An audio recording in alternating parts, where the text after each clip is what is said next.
অনেক সময় আমাদের ভাবতে আসলেই কষ্ট হয়, আসলে কি আমরা বাংলাদেশে আছি নাকি অন্য কোনো দেশে বসবাস করছি। এই সেই ছবি, আমাদের নেট দুনিয়া তোলপাড় করা সেই ভাইরাল ভিডিও। সময় বুধবার সোয়া ৯টা।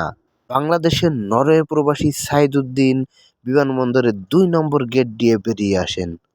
ঠিক তখনই তার পাশাপাশি ডান পাশে দাঁড়ানো এক সদস্যের সঙ্গে তার কথা কাটাকাটি হয়।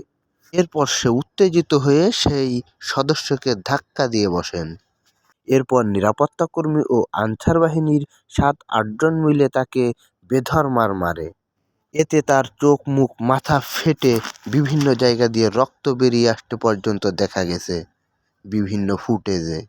এছাড়া সবথেকে লজ্জার বিষয় হচ্ছে, এছাড়াও তারা জানান সংশ্লিষ্টরা যে তাকে ৫,০০০ টাকা অর্থদণ্ডের জরিমানাও করা হয়েছে। এছাড়া সেটা ১৯৮০ সালের ১৮৯ ধারা অনুযায়ী।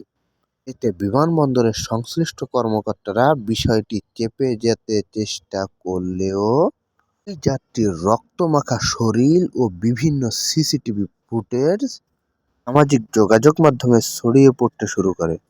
আর সেই ভিডিও ফুটেজ বা সিসিটিভি ফুটেজ নিয়ে বিক্ষুব্ধ সাধারণ জনতা। দিক দিয়ে বিবেচনা করলে সে আসলে বাংলাদেশের একজন রেমিটেন্ট যোদ্ধা। সুপ্রিয় দর্শক, আপনারা আপনাদের মূল্যবান বক্তব্যটি আমাদের কমেন্টে দিয়ে যাবেন। সব সময় সাথে থাকবেন মায়াজাল